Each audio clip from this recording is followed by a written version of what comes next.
Hi everyone, स्वागत है आप सबका आपके अपने चैनल केयर्स क्लासेस में।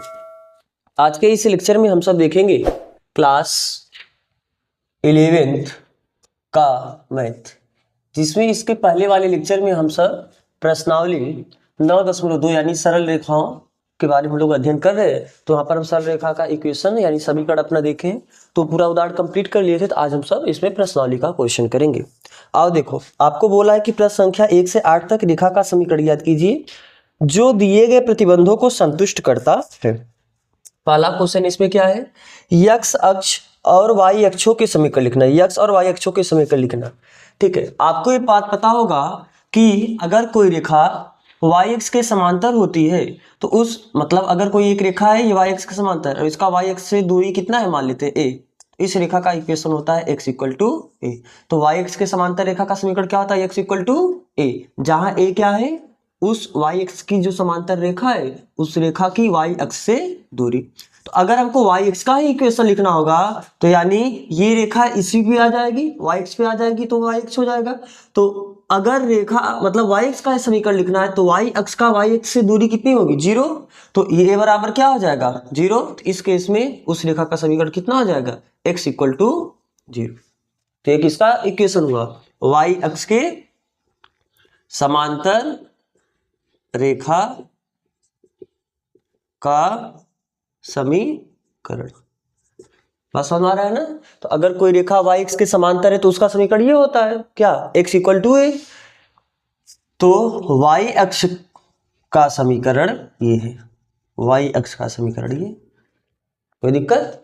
सेम ऐसे आपको पता है कि अगर कोई रेखा x अक्ष के समांतर है, अगर कोई ये आपका x अक्ष है ना और ये मान लो ये लाइन है, तो अगर कोई एक रेखा x अक्ष के समांतर है तो इस और x अक्ष से उस रेखा का दूरी मान लेते हैं कितना है, b। तो उस रेखा का समीकरण क्या होता है, y इक्वल टू b। अगर x अक्ष के समांतर होगा तो y इक्वल टू b होता है और y के समांतर होता है x इक्वल टू a होता है। तो अगर आज हमें x अक्ष के समांतर रेखा का समीकरण नहीं चाहिए, हमको एक ऐसा रेखा का समीकरण चाहिए जो x से अक्ष हो। x अक्ष होने का मतलब ये रेखा x अक्ष पे आ जाए। तो जब ये रेखा x अक्ष पे आ जाएगा तो उस स्थिति में b बराबर कितना हो जाएगा, 0। और जब b बराबर 0 होगा तब यही समीकरण क्या हो जाएगा, y इक्वल टू 0। बात समझ में आ रहा है ना। तो यह किसका समीकरण है, x अक्ष के समांतर रेखा का समीकरण, समांतर रेखा का समीकरण। और फिर यह क्या है, यह x अक्ष का ही समीकरण है, x अक्ष का समीकरण। बात समझ में आ रहा है, कोई दिक्कत नहीं है। तो आपको ये कॉपी करना है, पहले आप कॉपी कर लो, फिर हम देखते हैं अगले क्वेश्चन की तरफ, यानी क्वेश्चन नंबर 2। क्वेश्चन नंबर 2 में क्या बोला है, ढाल 1/2 यानी आपको स्लोप m बराबर दिया है कितना, 1/2, और आपको एक बिंदु दिया है -4,3। मान लेते हैं ये बिंदु x1 है और ये बिंदु y1 से जाने वाली आपको प्रवणता 1/2 तथा इस बिंदु से होकर जाने वाली रेखा का समीकरण चाहिए। तो आपको पता होगा कि अगर किसी रेखा पे हमें एक बिंदु दिया है x1 y1 और इस रेखा का प्रवणता दिया है हमें m, तो इस रेखा का समीकरण क्या होता है, y minus y1 equal to m into x minus x1। किसी बिंदु x1 y1 तथा m प्रवणता वाली रेखा का समीकरण होता है y minus y1 equal to m into x minus x1।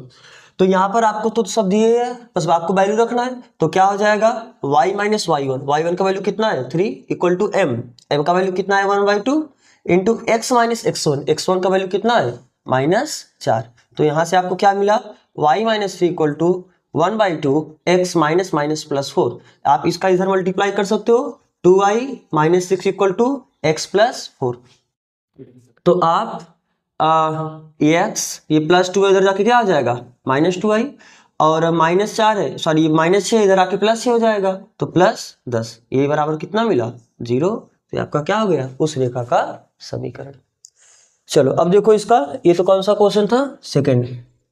अब थर्ड क्वेश्चन क्या बोला है, बिंदु 0,0 से जाने वाली और ढाल m वाली, वही है एक रेखा है कि किस बिंदु से गुजर रहा है, 0,0 से, और इस रेखा का ढाल कितना है m। तो सेम वही चीज तो हो गया, प्रवणता दिया है m और बिंदु दिया है ये x1 हुआ और ये आपका y1 हुआ। तो इस रेखा का समीकरण क्या हो जाएगा, y minus y1 equal to m into x minus x1, इसी टाइप का होता है ना। तो y माइनस y1 का वैल्यू कितना है 0, m तो m ही दिया है, और x माइनस x1 का वैल्यू कितना है 0। तो y में से 0 घटाओगे तो y ही आएगा। m इंटू एक्स में से 0 घटाओगे x ही आएगा, तो y equal to m x. ये क्या हो गया, इक्वेशन है, ये समीकरण है। किसका समीकरण है, एक ऐसी रेखा का जो मूल बिंदु 0,0 मतलब मूल बिंदु से गुजर रहा है और उसकी प्रवणता कितनी हो, नहीं दिक्कत है। तो आपको ये कॉपी करना है, कॉपी कर लो, फिर हम बढ़ते हैं अगले क्वेश्चन के तरफ। क्वेश्चन नंबर 4 क्या बोला है, क्वेश्चन नंबर 4 में बिंदु 2,2√3, एक बिंदु है 2,2√3, इस बिंदु से होकर जाने वाली और यक्ष अक्ष से 75 अंश के कोण पर झुकी हुई कोई भी रेखा यक्ष अक्ष के साथ जो कोण बनाती है धनात्मक दिशा से, उसको हम क्या बोलते हैं, झुकाव यानी थीटा। तो थीटा बराबर आपको क्या दिया 75। तो अगर आपको थीटा दिया तो क्या आप tan थीटा बता सकते हो, नहीं बता सकते हो, और tan थीटा ही आपका क्या होता है m। तो फिर से आपको क्या प्रवणता दिया और बिंदु दिया कि नहीं दिया, बात समझ आ रहा है ना।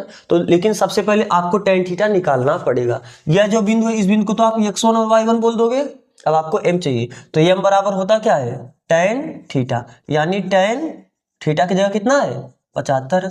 तो tan 75 का वैल्यू तो आपको याद नहीं, तो आप इसे निकाल लो। कैसे, tan 75 को हम ऐसा लिख सकते हैं ना, 45 अंश प्लस 30 अंश, 45 अंश प्लस 30 अंश करके लिख सकते हो कि नहीं लिख सकते हो। तो अब tan a प्लस बी का फार्मूला आपको पता है, तो tan a प्लस बी का फार्मूला क्या होता है, tan a, यहाँ पर हम लिखते हैं tan a प्लस बी, ये बराबर होता है कितना, tan a plus tan b upon 1 minus tan a into tan b।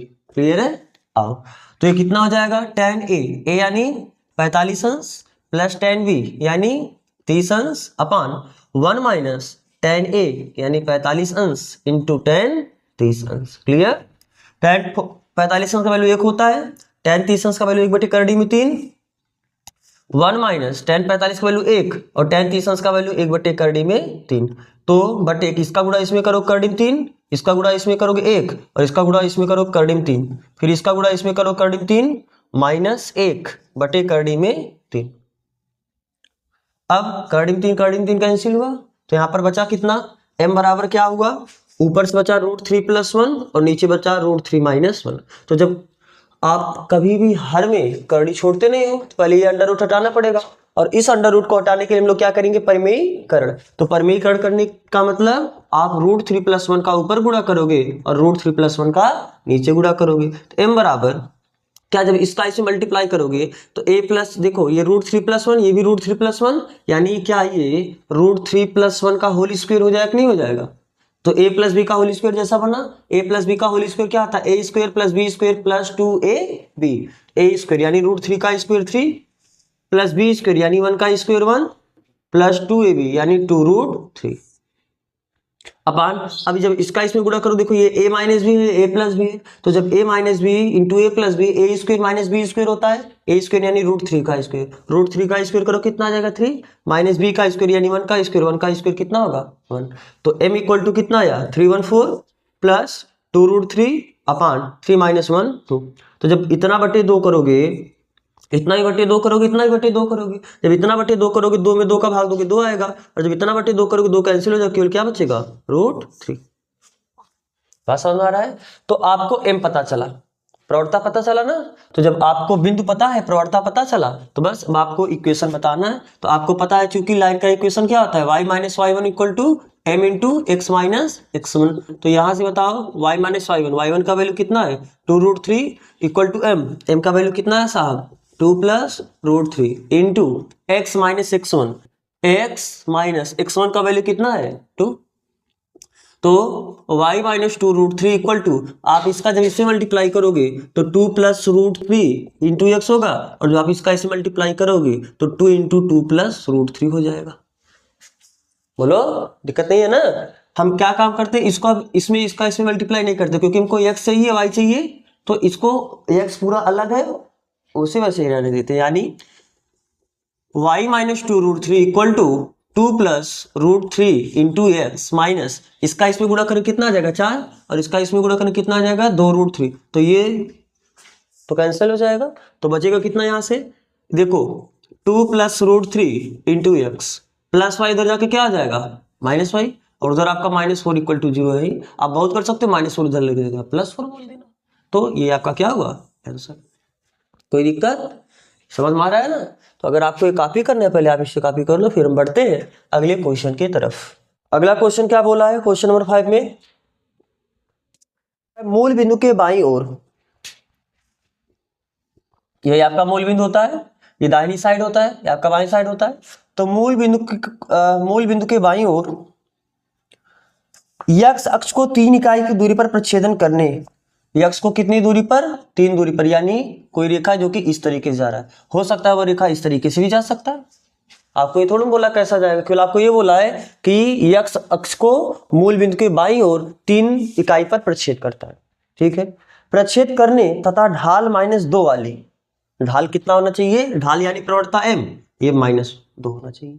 तो अब बताओ, अब यह रेखा होगा कि यह रेखा होगा, क्योंकि प्रवणता माइनस है। प्रवणता होता क्या है, कोई भी रेखा यक्स अक्ष के साथ जो कोण बनाती है उस कोण का जो tan वैल्यू होता है वही तो प्रवणता होता है।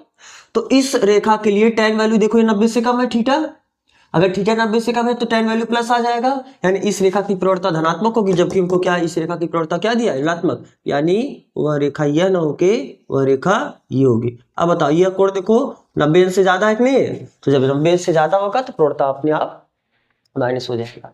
तो कितनी दूरी पर ये 3, और 3 लिखेंगे -3 लिखेंगे, इधर इधर तो माइनस होता है, और इसका प्रवणता आपको कितना दिया है -2।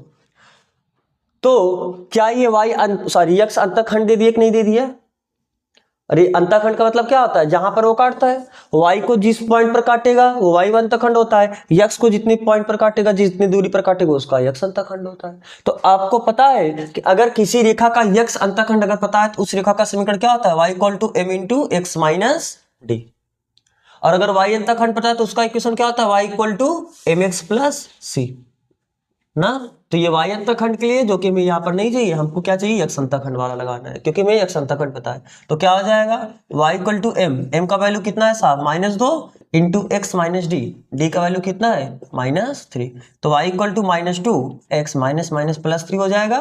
तो y = -2x - 6, तो इसे इधर लाओ, y + 2x माइनस इधर आके +6 = 0, ये आपका क्या हो जाएगा, उस रेखा का समीकरण। नहीं दिक्कत है। चलो अब क्वेश्चन नंबर 6 में क्या बोला है, मूल बिंदु से ऊपर y अक्ष को, मूल बिंदु से ऊपर y अक्ष को, तो ये आपका मूल बिंदु यही होता है, और मूल बिंदु से ऊपर y अक्ष को काटा है, कहां पर, कितनी दूरी पर, 2 इकाई की दूरी पर प्रच्छेदन करने वाली, तो 1 इकाई 2 इकाई, तो यानी आपका रेखा इस तरीके से हो सकता है दोनों। अब ढाल से पता चलेगा कौन है, यक्स अक्ष की धन दिशा के साथ 30 अंश का कोण बनाने वाली जो रेखा है वह यक्स अक्ष के साथ कितने अंश का कोण बनाती है, 30 अंश। तो देखो 30 अंश का कोण तो यही बना सकती है, ये तो 30 अंश का कोण नहीं बना सकता है, तो यानी ये रेखा ना होके आपका कौन सा रेखा हुआ, ये रेखा हुआ। और ये कितने दूरी पर काटा है, ये 1 है और ये आपका 2। तो क्या y अंतःखंड दिया आपको, y अंतःखंड कितना है, 2। y अंतःखंड का मतलब वो रेखा y को कितने पे काटी, और इस रेखा का प्रवणता भी आपको पता है। जब थीटा दे दिया तो प्रवणता तो पता चला ना, तो आपको दिया है क्या, c बराबर कितना 2 y अंतःखंड, और थीटा बराबर आपको कितना दिया 30 अंश, तो थीटा बराबर 30 अंश यानी tan थीटा बराबर यही तो m होता है ना, m बराबर tan थीटा यानी tan 30 अंश, और tan 30 अंश का वैल्यू कितना होता है 1/√3। तो बस हमें पता है इक्वेशन y = mx + c, तो y का वैल्यू, y तो ऐसे y और x वैसे रखना होता है, m का वैल्यू कितना आपको पता चला 1/√3, x + c का वैल्यू कितना है 2, तो बटे 1 करके आप थोड़ा इसे सिंप्लीफाई कर दो, x अपान, देखो x का 1 में मल्टीप्लाई करोगे x आएगा, इसका इसमें मल्टीप्लाई करो कितना 2√3 हो जाएगा अपान √3, तो इसका इधर मल्टीप्लाई कर दे रहे अपान 1 करके, इस क्रॉस मल्टीप्लाई कर सकते हो नहीं कर सकते हो, तो ये कितना हो जाएगा, जब इसका इधर गुणा करोगे तो √3y = 1 का गुणा करोगे तो वही रह जाएगा, यानी x + 2√3। तो आप सबको एक तरफ लेना है तो आप ले सकते हो, x + √3 उधर जाके -√3 और उधर आपका 2√3 है ही = 0। दिक्कत नहीं है ना, समझ में आया। तो आप ये दोनों क्वेश्चन आपको कॉपी करना है, पहले आप कॉपी कर लो, फिर हम बढ़ते हैं अगले क्वेश्चन की तरफ। क्वेश्चन नंबर 7 आपसे क्या बोला है, बिंदुओं -1,1 और 2,-4 से जाते हुए एक ऐसी रेखा का समीकरण बताना है जो -1,1 और 2,-4 से पास करे। ये कौन सा क्वेश्चन है, क्वेश्चन नंबर 7। तो आपको पता है कि एक ऐसी रेखा का समीकरण जो 2 बिंदुओं से पास करे, उसका इक्वेशन क्या आता है, अगर कोई भी रेखा पे दो बिंदु पता है x1 y1 और दूसरा बिंदु क्या है x2 y2, इस रेखा का जो समीकरण होता है कितना होता है y minus y one equal to y2 minus y one upon x2 minus x1 into x minus x1। तो आप इसे मान लो x1, इसको मान लो y1, इसे मान लो x2 और इसे मान लो y2। तो उस इक्वेशन से बताओ y minus y one, y one का वैल्यू कितना है 1 equal to y2 minus y one, y two का वैल्यू कितना है -4 माइनस वाई वन का वैल्यू कितना है 1 upon x2 minus x1 2 minus minus 1 into x minus x1, x1 का वैल्यू कितना है -1। तो कितना हुआ y minus one equal to -5 upon minus minus plus हो जाएगा और 2 1 3 इंटू एक्स प्लस 1। तो इधर का सर आप इसे क्रॉस मल्टीप्लाई कर सकते हो, तो 3y माइनस 3, जब 3 का गुणा करोगे 3y हुआ और -3 हुआ बराबर -5 का गुणा करोगे -5x हुआ और इसका गुणा इसमें करोगे -5 हुआ। तो -5x को इधर लाओगे +5x हो जाएगा और ये +3y और देखो -3 ये -5 इधर रख के +5 इक्वल टू 0। तो कितना हुआ 5x + 3y और +2 इक्वल टू 0। ये क्या हुआ इस रेखा का समीकरण। ठीक है, देखो भाई आपको ये पता होना चाहिए कि कब कौन सा इक्वेशन लगेगा, अगर बस इतना पता फिर कुछ नहीं इस प्रश्नावली में। चलिए 8वां क्वेश्चन की तरफ। क्वेश्चन नंबर 8 क्या है, त्रिभुज पी क्यू आर के शीर्ष, एक आपका कोई त्रिभुज है, इस त्रिभुज का नाम क्या बोला है पी क्यू आर। त्रिभुज पी क्यू आर के शीर्ष पी का निर्देशांक दिया है 2,1, क्यू का निर्देशांक दिया है -2,3 और आर का निर्देशांक दिया है 4,5। तो बोल रहा है कि शीर्ष आर से जाने वाली माध्यिका का समीकरण ज्ञात कीजिए। जो शीर्ष आर है इससे जाने वाली माध्यिका, माध्यिका क्या होता है शीर्ष से जो सामने वाली भुजा पड़ी उस भुजा का जो मध्य बिंदु है उस मध्य बिंदु को जो मिलाने वाली रेखा होती है उसी रेखा को हम लोग क्या कहते हैं माध्यिका। तो मान लेते हैं कि इन दोनों बिंदुओं का जो मध्य बिंदु है पी क्यू आर, चलो इसे हम एस बोल देते हैं। तो अगर आपको एक रेखा का समीकरण चाहिए, आपको इसी माध्यिका का समीकरण पूछा है, तो किसी भी एक रेखा का समीकरण के लिए देखो इस माध्यिका पे स्थित एक बिंदु आपको पता चला, अरे ये बिंदु इसका भी है तो ये बिंदु इसका भी तो है, यहीं से तो माध्यिका जा रहा है। तो अगर किसी एक रेखा पे एक बिंदु पता है, या तो उस रेखा का आपको प्रवणता पता चल जाए या तो उस रेखा का स्थित दूसरा बिंदु पता चल जाए। क्यों? क्योंकि आपको ये पता है ना बात। देखो अगर एक रेखा पे एक बिंदु पता है x1 y1, अगर इसका प्रवणता पता चल जाए तो भी आप इक्वेशन बता सकते हो y minus y one equal to m into x minus x1 से ना। और अगर इस पे दूसरा बिंदु पता चल जाए x2 y2, तब एक बिंदु पता था दूसरा बिंदु पता होगा, तभी इसके पहले आपने किया ही है y minus y one equal to y2 minus y one upon x2 minus x1 into x minus x1। तो आपको इस रेखा पे इस माध्यिका पे एक बिंदु पता है, प्रवणता तो आप इसका बता नहीं पाओगे भी, प्रवणता बता सकते हो इसका किसी हिसाब से प्रवणता का कोई चांस ही नहीं है। फिर आपको दूसरा बिंदु बताना है। क्या आप इस बिंदु का निर्देशांक बता सकते हो कि नहीं बता सकते हो? बोलो, आप इस बिंदु का निर्देशांक बता सकते हो? अरे साहब ये माध्यिका है, माध्यिका का मतलब ये मध्य बिंदु हुआ और दो बिंदु का मध्य बिंदु पता करने का तरीका आपको पता है कैसे? चलो माना पी क्यू पी यानी 2,1 एंड क्यू -2,3 का मध्य बिंदु क्या है S, और S का निर्देशांक कुछ मान लो x1, y1, और इसका निर्देशांक मान लेते हैं x1, y1, तो S है। तो बताओ आप x1, y1 को कैसे बताओगे? x1, y1 ये आप कैसे बताओगे? मध्य बिंदु का निर्देशांक कैसे बताते हो? दोनों x को जोड़ कर आधा कर दोगे और दोनों y जोड़ कर आधा कर दोगे। अरे x1 + x2/2 y1 + y2/2। तो x1 का वैल्यू कितना है 2 प्लस ये कितना है -2 अपान 2, ये तो ये होगा x निर्देशांक, और y निर्देशांक कैसे बताओगे y जोड़ के आधा करोगे यानी 1 + 3/2। तो ये कितना हुआ +2 - 2 = 0/2 और ये कितना हुआ 4/2। तो ये कितना हुआ 0 और ये कितना हुआ 2, यानी x1, y1 आपको पता चला कितना 0,2। तो इस बिंदु का निर्देशांक आपको पता चला 0,2। तो जब आपको ये निर्देशांक पता है ये निर्देशांक पता है तो दो बिंदु से जाने वाली रेखा का समीकरण आपको पता है क्या? तो आपने अगर इसको x1 y1 माना है तो फिर ये आपके लिए क्या हो जाएगा x2 y2। तो आपको पता है चूंकि दो बिंदुओं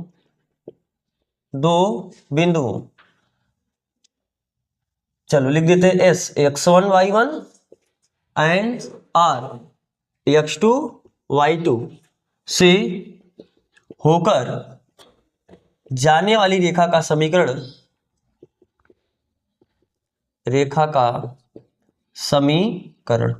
क्या हो जाएगा? समीकरण क्या होता है? y minus y one equal to y two minus y one upon x2 minus x1 into x minus x1। कोई दिक्कत नहीं है ना? अब बताओ, तो इस हिसाब से दिस इंप्लाइज दैट माध्यिका का ही तो इक्वेशन चाहिए था, और माध्यिका का नाम क्या है? एस आर का समीकरण क्या हो जाएगा बताओ? y minus y one, y one का वैल्यू कितना है? 2 equal to y two minus y one, y two का वैल्यू कितना है? 5 माइनस वाई वन का वैल्यू कितना है? 2 अपान x2 माइनस x1, x2 का वैल्यू कितना है? 4 माइनस x1 का वैल्यू कितना है? 0 into x minus x1, x1 का वैल्यू कितना है? 0। तो y minus 2 equal to 5 minus 2 3 और 4 माइनस 0 4 इंटू x। तो आप इसका इधर गुणा कर दो, कितना आ जाएगा? 4y minus 8 equal to 3x ना। तो यहां से आपको क्या मिला? 3x प्लस 4y इधर आके माइनस 4y हो जाएगा, और माइनस 8 इधर आके प्लस 8 हो जाएगा इक्वल टू 0। ये आपका क्या हुआ? माध्यिका का समीकरण। कोई दिक्कत नहीं है ना? तो आपको पहले कॉपी करना है, पहले आप इसे कॉपी कर लो, फिर हम देखते हैं इसका अगला क्वेश्चन, यानी क्वेश्चन नंबर 9। क्वेश्चन नंबर 9 में बोला है कि -3,5 से होकर जाने वाली और बिंदु इतना और इतने से जाने वाली रेखा पर लंब। इस तरीके से एक कोई रेखा है, वह किस बिंदु से होके जा रहा है? -3,5 से, और इन दोनों बिंदुओं को मिलाने वाली रेखा पर लंब है। किन दोनों बिंदुओं को? बिंदु 2,5 और -3,6। तो आपको एक ऐसी रेखा का समीकरण चाहिए जो बिंदु 3,5 से होके जाए और इन दोनों बिंदुओं को मिलाने वाली रेखा पर क्या हो? लंब हो। आपको किसका? इसका समीकरण चाहिए? नहीं, आपको तो इस रेखा का समीकरण चाहिए। अरे आपको ऐसी रेखा का समीकरण चाहिए जो इस बिंदु से होके जा रहा है, यानी इस रेखा का समीकरण। तो फिर से वही बात है, एक रेखा का समीकरण बताना है आपको, और जबकि उस पे एक बिंदु आपको पता है। तो एक बिंदु पता है, आपके पास दो ऑप्शन है, या तो आप इस पे दूसरा बिंदु पता कर लो, या तो आप इस रेखा की प्रवणता पता कर लो। तो अगर ये मध्य बिंदु से होके जाता तो आप दो बिंदु पता है तो इसका मध्य बिंदु पता कर लेते, लेकिन कहीं नहीं बोला है मध्य बिंदु, केवल आपको ये बोला कि ये इस पर क्या है? लंब है। तो अच्छा, तो जब दो रेखाएं दूसरे पर लंब होती है तो क्या प्रवणता का उनके बीच प्रवणताओं का रिलेशन जानते हो, संबंध जानते हो? अगर इसका प्रवणता m1 होगा, इसका प्रवणता m2 होगा, तो m1 m2 बराबर -1।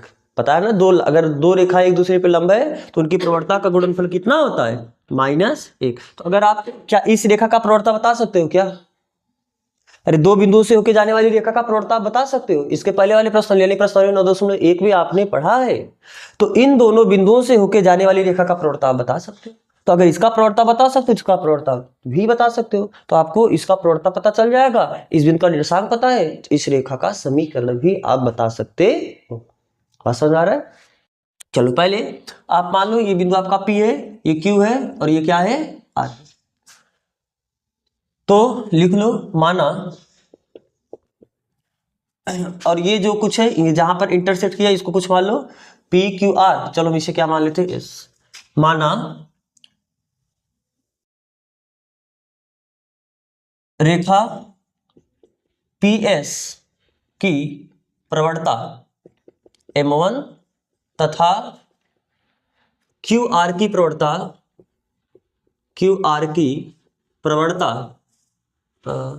तथा रेखा, यहां पर रेखा लिख लेना, तथा रेखा QR की प्रवणता m2।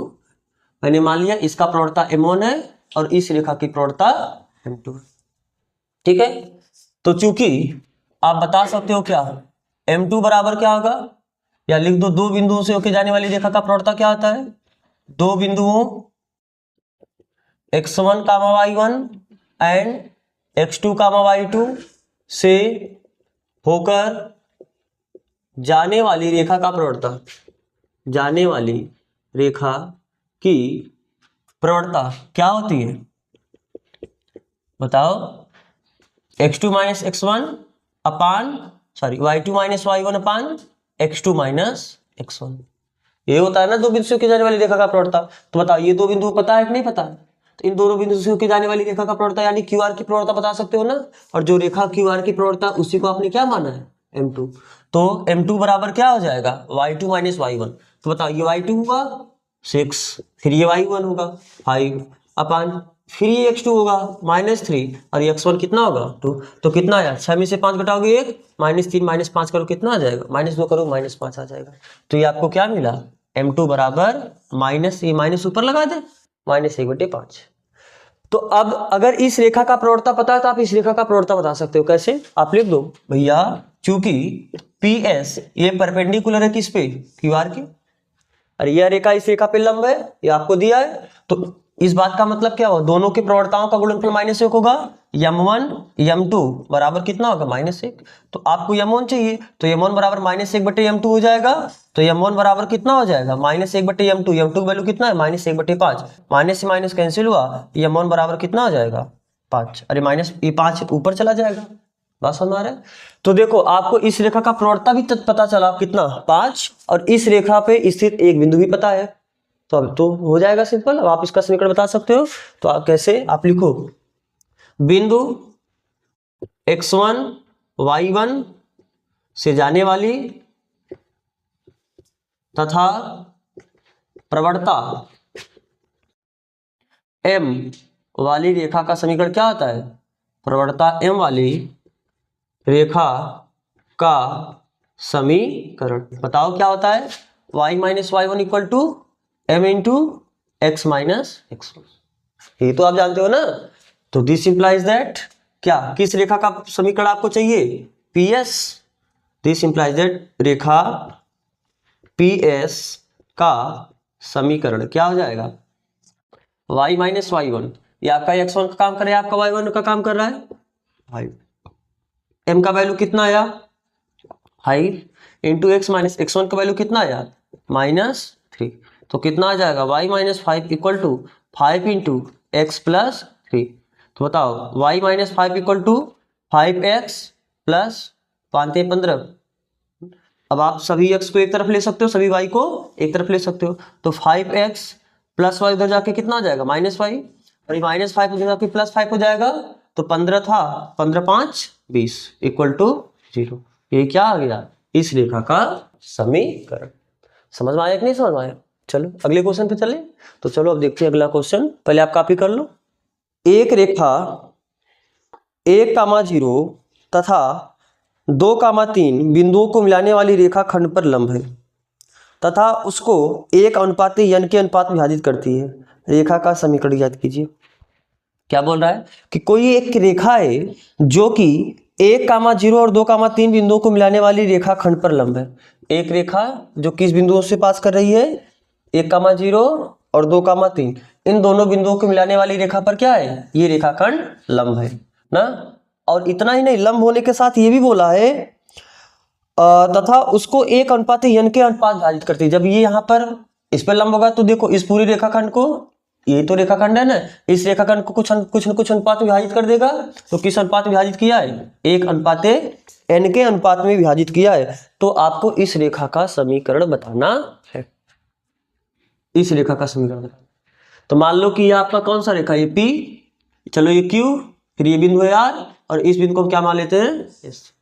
अब इस रेखा का ही समीकरण पूछा है और इस रेखा के बारे में कुछ नहीं दिया है, ना तो बिंदु है ना तो प्रवणता दिया है। फिलहाल आपको ये दो बिंदु पता है, आप इस रेखा का प्रवणता बता सकते हो।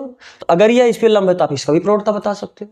प्रवणता मिला, बस एक बिंदु मिल जाए। और एक बिंदु कैसे मिलेगा, आपने क्लास 10 में पढ़ा है, दो बिंदुओं को दिए गए अनुपात में आंतरिक विभाजन करने वाले बिंदु का निर्देशांक आप बता सकते हैं। तो आप, क्योंकि यही जो बिंदु होगा इन दोनों को विभाजित कर रहा है, तो इस बिंदु का निर्देशांक आप बता सकते हो। तो जो यह बिंदु का निर्देशांक होगा तो यह बिंदु इस रेखा पर भी तो स्थित होगा। आपको इस रेखा पर स्थित एक बिंदु पता चला और इसके प्रवणता की हेल्प से आपको इसका प्रवणता पता चल जाएगा, तो आपका काम हो जाएगा। तो आप क्या लिखो, दिया है, क्या दिया है, रेखा PS ये परपेंडिकुलर है किस पे, रेखा PS, या ऐसे लिख दो, दिया है रेखा PS रेखा Q या बिंदु Q तथा R को मिलाने वाली रेखा पर लंब है। बिंदु Q तथा R को मिलाने वाली रेखा पर लंब है। और इतना ही नहीं, तथा रेखा क्यू आर को किस अनुपात में, 1:n के अनुपात में विभाजित भी करती है, बात समझ में आया? तो चलो इस बिंदु का पहले आप निर्देशांक बताओ। चूंकि बिंदु S का निर्देशांक क्या होगा, या मान लो बिंदु S का निर्देशांक x, y है, माना बिंदु S का निर्देशांक कितना है, कुछ अपने मन से मान लो x1, y1। इस बिंदु का निर्देशांक कितना मान लिया, x1, y1। तो बताओ x1 कैसे निकालोगे, आपको फार्मूला पता है ना, x बराबर m1 x2 plus m2 x1 अपान m1 प्लस m2, यही तो होता था, बोलो।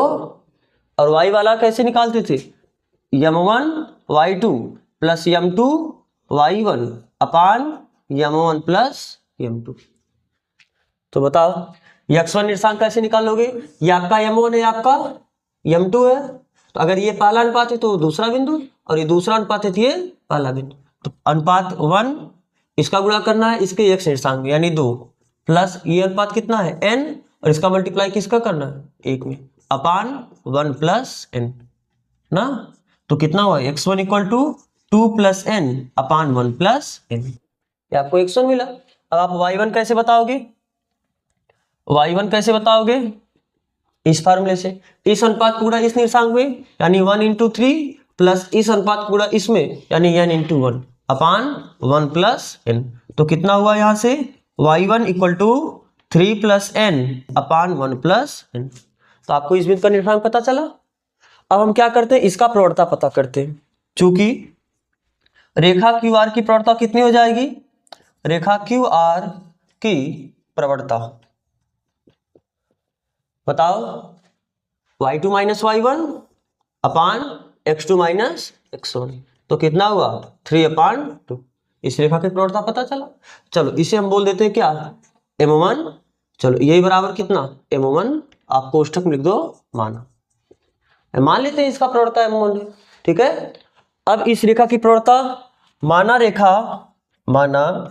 रेखा PS की प्रवणता कितनी है m2 है। इसकी प्रवणता हमने m1 माना जो कि हमें पता है, और इसकी प्रवणता को हम क्या मान लेते हैं m2। तो अगर दोनों लंब है तो m1 m2 बराबर -1 होगा। तो आप लिखोगे क्या कि चूंकि रेखा जो PS है ये परपेंडिकुलर किस पे, रेखाखंड QR पर, तो इस बात का मतलब क्या हुआ, दोनों के प्रवणता का गुणनफल कितना होगा -1। इस बात का मतलब क्या हुआ, देखो पहली रेखा का प्रवणता m1 आपको पता है कितना 3/2, आपको m2 चाहिए, ये बराबर -1। तो यहां से आप क्या बता सकते हो, m2 बराबर अरे -2/3 हो जाएगा, -2/3। आपको इस रेखा की प्रवणता पता चला कितना -2/3। इस रेखा पे स्थित एक बिंदु पता चला है और इस रेखा का प्रवणता पता है। आप इस रेखा का समीकरण बता सकते हो, कैसे लिखो, इधर कर देते हैं ना। अब रेखा PS का बताओ एक समीकरण क्या हो जाएगा, रेखा PS का समीकरण, रेखा PS का समीकरण कैसे बताओगे, y माइनस y1, अरे y1 का वैल्यू कितना मिला, यही y1 का वैल्यू कितना है 3 plus n upon 1 plus n equal to m into x minus x1।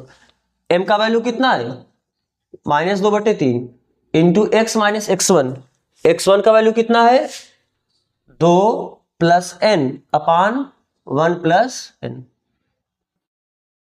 बस आपको ये सॉल्व करना है। तो आप इसे y माइनस कितना 3 plus n upon 1 plus n हुआ, जब इसका गुणा इसमें करो कितना -2/3x, और ये minus minus plus 2/3 into 2 plus n upon 1 plus n हुआ। तो आप x वाला y वाला सभी तरफ करके कर सकते हो। इसे कैसे, ध्यान सुनो, x वाला कितना है आपका, ये माइनस इधर लाओ के क्या आ जाएगा +2/3x, y वाला तो प्लस y है, और आप ये भी इधर, क्योंकि x वाला इधर लाए मैंने, सबको एक तरफ लाना है, तो इधर कितना है आपका ये -3 plus n upon 1 plus n, और ये +2/3 भी इधर आके -2/3 2 plus n upon 1 plus n हो जाएगा।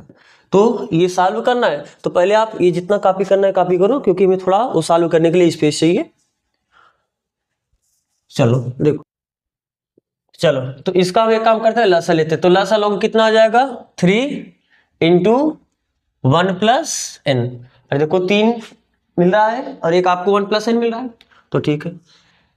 अब आप क्या करते हो, जो लसा आता है उसका हर से भाग देते हो। तो जब इसमें 3 का भाग दोगे केवल 1+n बचेगा, तो 1+n का इसमें गुणा कर दो, कितना हो जाएगा 2 into 1+n into x plus, इसमें तो कुछ नहीं है यानी पूरा 1 है, तो पूरा इतने का गुणा करना पड़ेगा, यानी 3 इंटू 1+n का गुणा करना पड़ेगा किसमें, y में।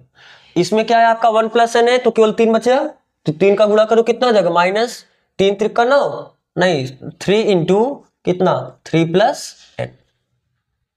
और जब इसमें देखो ये तो पूरा है तो 1 बचेगा, 1 का गुणा करोगे वही रह जाएगा, यानी -2 इंटू 2+n। और ये बराबर कितना हुआ 0, ये तो उधर जाके पूरा 0 हो जाएगा, तो कितना हुआ 2 into 1+n into x plus 3 into 1+n into y minus इसका इसमें गुणा 3×3 9, और ये माइनस कितना हो जाएगा 3n और -4 और -2n इक्वल टू 0। तो कितना हो ये 2 into 1+n into x plus 3 into 1+n into y minus कितना 9 4 13 ये हुआ, और -3 माइनस ये कितना -5n इक्वल टू 0। आप इस पे भी आंसर छोड़ सकते हो, या आपको 2 से भाग दे दो, तो जब 2 से भाग दोगे तो कितना आ जाएगा 1+n x प्लस इसमें भी 2 से भाग दो 3/2 1+n y और -13 -5n अपान 2 इक्वल टू 0। एक काम करो आप इसी पे आंसर छोड़ दो, बस यहाँ पर आप माइनस कॉमन लोगे तो ये कितना आ जाएगा 13 + 5। बस समझ आ रहा है ना, आपको ये कॉपी करना है, आप इसे पे कॉपी करो। हम देखते हैं अगला क्वेश्चन, यानी क्वेश्चन नंबर 11। कह रहा है कि एक रेखा का समीकरण ज्ञात कीजिए जो निर्देशांकों से समान अंतःखंड काटती है और बिंदु 2,3 से जाती है। आपको एक ऐसी रेखा का समीकरण बताना है, जैसे मान लो कि ये आपका क्या है, x एक्सिस और y एक्सिस है। निर्देशांक मतलब जैसे x एक्सिस और y एक्सिस में समान अंतःखंड काटने का मतलब कितनी दूरी पर, अगर ये a दूरी पर काटता है तो ये भी कितनी दूरी पर काटता है, ये जो b होगा ये b ना लिख के हम इसको भी क्या लिख देंगे a। समान अंतःखंड का मतलब अगर इस पे काटा तो उस पे भी कितने पे काटा, a पे काटा। और किस बिंदु से होके जाता है 2,3 से होके जाता है, इस पॉइंट से होके जाता है, यानी 2,3 से होके जाता है।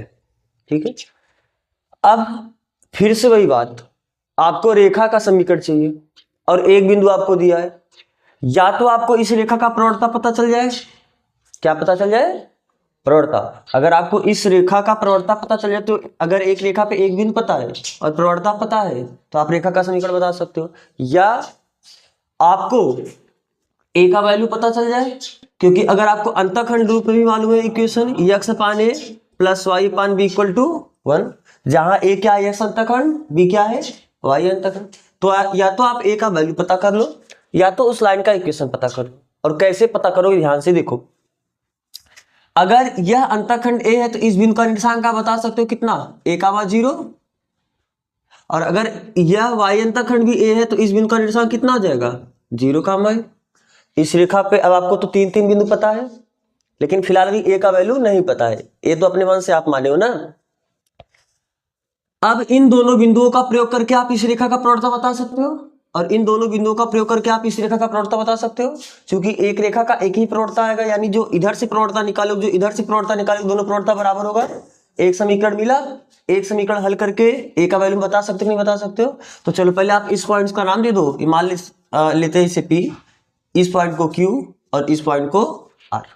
ठीक है, चूंकि दिया है, क्या दिया है, रेखा पर स्थित बिंदु, रेखा पर स्थित बिंदु Q 2,3 है। ये तो आपको दिया कि रेखा, इस रेखा पर ये बिंदु स्थित है, या रेखा इस बिंदु से होके जाती है। और मान लेते हैं कि दोनों अंतःखंड कितना है a, माना रेखा के द्वारा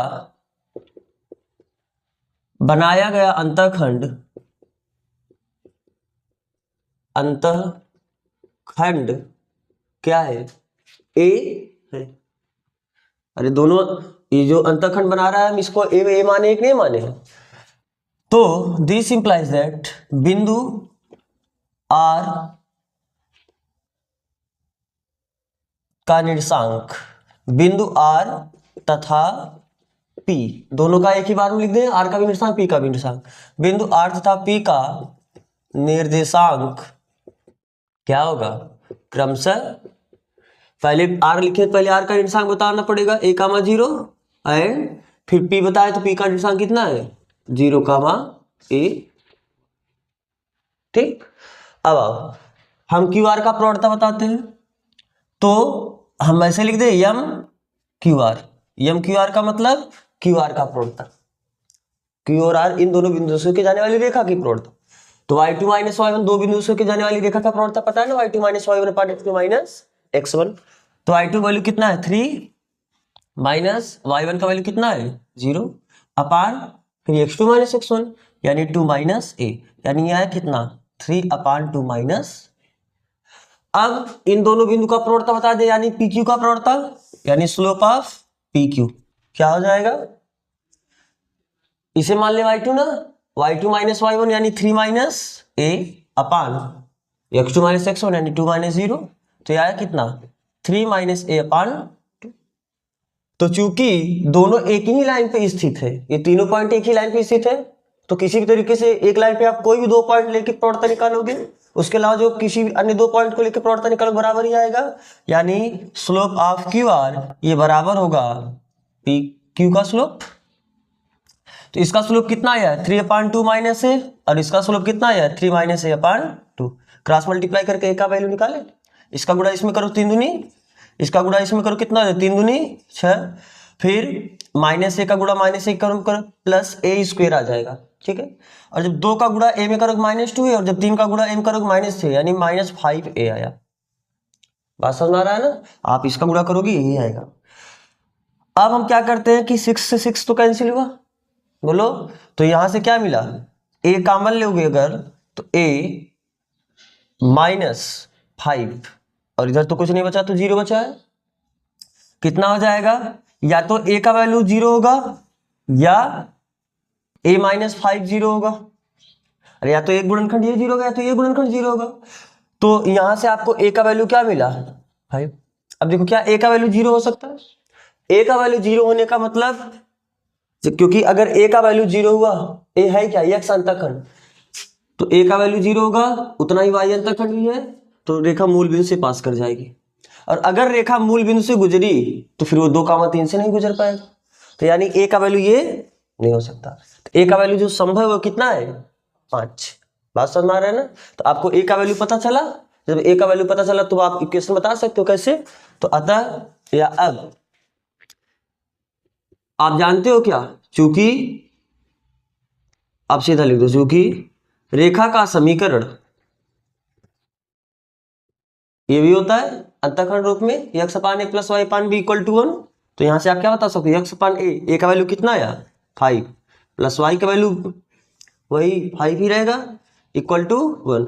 तो आप यहां से जब हर बराबर तो अंश सीधा वैसे जोड़ सकते हो x प्लस वाई बटे 5 बराबर 1, और यहां से आप लिख सकते हो कितना x plus y equal to 5 या x plus y minus 5 equal to 0। बात समझ आ रहा है ना, तो कॉपी कर लो अगर कॉपी करना है, फिर हम देखते हैं इसका अगला क्वेश्चन यानी क्वेश्चन नंबर 12। कह रहा है कि बिंदु 2,2 से जाने वाली रेखा का समीकरण याद कीजिए जिसके द्वारा अक्षों से कटे अंतःखंडों का योग 9 है। अच्छा, आपको एक ऐसी रेखा का समीकरण बताना है जो किस बिंदु से होके जाए 2,2 से होके जाए। ये जो आपका रेखा ये किससे होके जा रहा है 2,2 से, और इनके द्वारा जो कटे अंतःखंड हैं उनका योग 9 है। कटे अंतःखंड मान लेते हैं कि यह अंतःखंड A है और y अंतःखंड B है, तो अंतःखंडों का योग यानी A प्लस B ये कितने के बराबर है 9 के बराबर है। बात समझ में आ रहा है, ठीक है। यहाँ पर आप ध्यान दीजिए, अगर ये अंतःखंड A है तो इस बिंदु का निर्देशांक फिर इसके पहले वाले क्वेश्चन की तरह आप बता सकते हो a, 0। इस बिंदु का निर्देशांक कितना आ जाएगा 0, b। फिर से वही बात, आप मान लो ये बिंदु P है, फिर ये Q है और ये R है, तो जो प्रवणता पी क्यू का होगा क्या वही प्रवणता क्यू आर का होगा? बोलो, वही प्रवणता क्यू आर का होगा। तो पी क्यू का प्रवणता क्या होगा? तो हम लैंग्वेज लिख नहीं रहे, लैंग्वेज इसके पहले वाले क्वेश्चन की तरह आप लिख सकते हो ना, यहाँ तक का। तो पी क्यू का प्रवणता बताओ कितना होगा? हम इसे y2 मान ले, मतलब दूसरा पॉइंट इसे पहला पॉइंट y2 माइनस y1 यानी 2 माइनस बी अपान x2 माइनस x1 यानी 2 माइनस 0। ये बराबर होगा क्यू आर का प्रवणता। क्यू आर का प्रवणता देखो बताओ। चलो ऐसे भी कर सकते आप, हम इसको दूसरा पॉइंट मान लेते हैं, इसको पहला पॉइंट मान लेते हैं ना। तो 2 minus 0 y2 minus y1 upon x2 minus x1 यानी 2 माइनस a। तो ये कितना आया? 2 minus b upon 2 equal to 2 upon 2 minus a। ठीक, तो आप क्रॉस मल्टीप्लाई कर सकते हो। तो जब इसका गुणा इसमें करो 2 दूनी 4, फिर जब माइनस माइनस प्लस ए भी आया, ठीक है। और देखो जब इसका गुणा इसमें करोगे तो -2 भी, और जब इसका गुणा इसमें करोगे -2 यानी -2 कॉमन ले लेंगे, a प्लस बी भी आप लिख सकते हो। बोलो, देखो जब यह इसका गुणा आप इसमें करोगे -2 भी आएगा। आपको लिखना है तो आप अगर दिक्कत हो तो आप ऐसे पूरा लिख दो। जब इसका गुणा इसमें की -2 भी आया, और जब a का गुणा इसमें की तो -2a आया। और ये बराबर कितना हो? 2 दूनी 4, 4 से 4 क्या हुआ? कैंसिल हुआ। तो अब आप माइनस सबको उधर लेके जाके प्लस कर दे, तो यहाँ से क्या आ जाएगा? A b equal to 2a plus 2b। मान लेते हैं ये समीकरण नंबर 1। और आपको चूंकि ये दिया ही है a प्लस बी बराबर कितना 9, इसे मान लेते हैं समीकरण नंबर 2। ये आपको क्या किया है? दिया है। दिया ना, अंतःखंडों का योग 9 है, तो बस a का वैल्यू ले जाके इसमें निकाल के रख दे, तो यहाँ से b का वैल्यू कुछ मिलेगा। तो a बराबर कितना लिख सकते हैं? 9 माइनस बी। जहां ए है वहां पर हम 9 माइनस बी लिख सकते हैं, नहीं लिख सकते हैं? तो यह मान कहां ले जाके रखने पर? समीकरण 1 पर। तो ए बराबर 9 माइनस बी समीकरण 1 में रखने पर, तो ले जाके समीकरण 1 में रखो। 9 minus b into b equal to 2a। एक जगह है कितना? 9 माइनस बी प्लस 2b। तो इसका गुणा इसमें करोगे 9b minus b square equal to 9 दूनी 18 और माइनस 2b प्लस 2b। ये तो फिर इससे कैंसिल हो जाएगा। तो आप सबको एक तरफ ले लो, माइनस बी स्क्वायर उधर जाके प्लस बी स्क्वायर हुआ, यहाँ पर प्लस 9b उधर जाके माइनस 9b हुआ, और ये प्लस 18 इक्वल टू 0 ना। तो 6 18 और 6 3 9, वहां से आप इसका फैक्टराइजेशन कर सकते हो, यानी b square minus 6b minus 3b plus 18 equal to 0। तो यहाँ से आप क्या बता सकते हो? b कॉमन लो, b माइनस 6, फिर आप यहाँ से -3 कॉमन लो, तो b माइनस 6 इक्वल टू 0। तो यहाँ से b माइनस 6 फिर कॉमन लो, तो कितना आएगा? b minus 3 equal to 0। तो या तो b का वैल्यू 6 आएगा या तो b का वैल्यू 3 आएगा। बात समझ में आ रहा है ना? b का वैल्यू 6 आने का मतलब a का वैल्यू 3 आएगा, क्योंकि पता है a प्लस बी मिलके 9 होगा। a प्लस बी मिलके कितना होगा? तो अगर ये 6 है तो फिर ये 3 होगा तब 9 होगा, और अगर यह 3 है तो a का वैल्यू कितना हो जाएगा? 6 हो जाएगा। तो अगर आपको रेखा का समीकरण चाहिए तो दिस इंप्लाइज दैट रेखा का समीकरण, अभिष्ट रेखा का समीकरण, अभिष्ट मतलब जो हमको रेखा चाहिए ना, आप लिख सकते हो दिस इंप्लाइज दैट अभिष्ट रेखा का समीकरण क्या हो जाएगा? x अपान a, एक जगह कितना 6, सॉरी एक जगह कितना है 3, plus y upon b, b की जगह कितना 6 इक्वल टू 1। या तो ये होगा, या इससे भी, तो यहाँ भी तो a और b का वैल्यू पता है, यहाँ से भी एक दूसरा इक्वेशन बना सकते हो, यानी x upon 6 plus y upon 3 equal to 1। तो इसे हम कैसे लिख सकते हैं? इसका मल्टीप्लाई इसमें करोगे 6x, इसका मल्टीप्लाई इसमें करोगे 3y इक्वल टू 6 3 जा 18, और 18 का वन में मल्टीप्लाई करोगे कितना आएगा? 18 ही आएगा। और अच्छा यहाँ पे अभी आप 3 कॉमन भी लेके इसे थोड़ा सरल कर सकते हो ना, हम सरल करके ही आंसर बताएंगे। चलो यहां से बताओ कितना हो जाएगा? 3x plus 6y equal to 18। जो आप 3 कॉमन लोगे तो यहां से देखो 3 कॉमन लेके उधर कैंसिल कर सकते हो, तो 3 दूनी 6x यानी 2x plus y equal to 6। एक इक्वेशन ये हुआ, या दूसरा इक्वेशन यहां से आप बता सकते हो, 3 कॉमन लेके उठाओ तो x plus 2y equal to 6। तो एक आपका लाइन का इक्वेशन ये भी हो सकता है और ये भी इक्वेशन आपका हो सकता है। समझ में आ रहा है ना? तो अगर आपको कॉपी करना आप कॉपी कर लो, फिर हम बढ़ते हैं इसके नेक्स्ट क्वेश्चन के तरफ। क्या बोला है क्वेश्चन नंबर 13 में? बिंदु 0,2 से जाने वाली और धन x अक्ष से 2π/3 के कोण बनाने वाली रेखा का समीकरण ज्ञात कीजिए। इसके समांतर और y अक्ष को मूल बिंदु से 2 इकाई नीचे की दूरी पर प्रक्षेप करती हुई रेखा का समीकरण भी ज्ञात कीजिए। आपको क्या बोला है? आपको एक ऐसी रेखा का समीकरण ज्ञात करना है जो 0,2 यक्स का निर्देशांक 0 है। इस बात का मतलब समझ रहे हो? अगर यक्स निर्देशांक 0 है, यक्स निर्देशांक 0 कहां होगा? y अक्ष पर। लेकिन y अक्ष कहां? जहां y के वैल्यू उसमें कितना दिया है? 2। एक्स बिंदु का निर्देशांक 2 दिया ना, यानी ये कुछ इस तरीके से रेखा होगी, ये y अक्ष कहां काट रही है? 2 पे। लेकिन बोला कि और धन अक्ष से 2π/3 का कोण बनाती है। ये जो रेखा है ये कितना एंगल बनाती है? x एक्सिस से 2π/3। 2π/3 का मतलब समझते हो? π/3 का मतलब 60 अंश होता है, और 6 में 2 का गुणा करो यानी 120 अंश।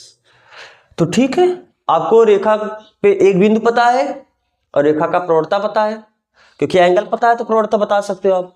तो प्रवणता पता है, बिंदु पता है, तो भी आप इक्वेशन बता सकते हो। या आपको पता है y = mx + c। अगर आपको y अंतःखंड पता है तो यहाँ पर क्या y अंतःखंड भी तो पता है, क्योंकि अगर 0,2 से ये रेखा आपका जा रहा है तो 0,2 का मतलब y एक्सिस को 2 पे काटा। तो अगर y एक्सिस को 2 पे काटा तो आपको y अंतःखंड ही पता है, तो y = mx + c से भी आप आंसर दे सकते हो। लेकिन सबसे पहले आप लिख सकते हो, चूंकि c बराबर कितना आ जाएगा, तो अंतःखंड वाले फार्मूले से बता दें इक्वेशन। ठीक, तो c बराबर कितना हुआ? 2। आपको थीटा दिया है, थीटा का वैल्यू कितना है? 2π/3। हमें चाहिए क्या? tan theta. तो tan थीटा कितना हो जाएगा? tan 2π/3, क्योंकि यही तो आपका होगा स्लोप m। तो जब वैल्यूज 90 से ज्यादा होता है तो फिर आप चतुर्थांश वाले कॉन्सेप्ट से जाते हो, उसे बदल के। तो हम इसका वैल्यू कैसे निकालेंगे? tan, क्योंकि देखो 2π/3 का मतलब आपने अभी देखा ना 120 अंश। तो अगर ये 120 अंश होगा तो आप दो तरीके से जा सकते हो। ध्यान से इधर देख लो, त्रिकोणमिति पर आपने पूरा पढ़ा भी है। अगर 120 अंश है, इस बात का मतलब क्या है कि 90 तो यहां तक होगा, 90 + 30, तो आप 90 + 30 भी लिख सकते हो। या तो 180 में से आप 60 घटा दो तो भी आपका 120 आ जाएगा। दोनों तरीके से आप जा सकते हो ना। तो 180 वाला ही लगा दे, 180 - 60। ठीक है, तो हम इसे क्या लिख सकते हैं? tan 180, 180 यानी पाई - 60 डिग्री, 60 डिग्री यानी π/3। ठीक है, अब बताओ कितना हो जाएगा? tan 180 - 60 वाली बात, तो 180 पाई पे बदलता नहीं, यानी tan है तो tan ही रहेगा। पता है ना, एक तो पाई पे नहीं बदलता है और एक आपका 2π और 0 इन सब पे नहीं बदलता। π/2 पे बदलता है और 3π/2 पे भी बदलता है चतुर्थांश। तो tan था तो हमने tan ही रखा, क्योंकि पाई था, पाई भी बदलता नहीं है, यानी tan π/3 ही आएगा। अब देख रहा है कि प्लस हो गया माइनस होगा, तो tan पाई माइनस यानी 180 माइनस करोगे दूसरे में जाएगा, दूसरे चतुर्थांश में। तो दूसरे चतुर्थांश में साइन और कॉसेक प्लस होता है, बाकी सब निगेटिव होता है, तो ये क्या आ जाएगा? माइनस। तो माइनस tan π/3, tan 60 अंश का वैल्यू कितना होता है? √3। तो कितना आ जाएगा? √3। तो इस रेखा का प्रवणता कितना हुआ? तो प्रवणता पता है, y अंतःखंड पता है, तो चूंकि आपको लाइन का इक्वेशन पता है क्या? y = mx + c। तो यहां से क्या बता सकते हो? y = m - √3x + c। c का वैल्यू कितना है? 2। माइनस इधर आके प्लस हो जाएगा, +√3x और प्लस y = 2। तो ये क्या हुआ? उस लाइन का इक्वेशन हुआ। बस समझ आ रहा है? अब फिर आगे आप, क्वेश्चन इसी पे नहीं कंप्लीट है, क्वेश्चन में आगे बोला है क्या? इसके समांतर, इस रेखा के समांतर। अब इस रेखा के समांतर बहुत सारे समीकरण मतलब लाइन हो सकते हैं, लेकिन हमको एक ऐसे लाइन का इक्वेशन चाहिए जो y अक्ष को मूल बिंदु से 2 इकाई नीचे की दूरी पर प्रतिच्छेद करती है। y अक्ष कहां पर प्रतिच्छेद करती है? मूल बिंदु से नीचे 2 इकाई पर। 2 इकाई पर मतलब जैसे ये मान लेते हैं ये -1 होगा तो फिर ये -2 होगा। तो ये सब हमें बनाने का फिर कोई मतलब ही नहीं है, ये तो ऐसे समझाने के लिए आपको बनाया है।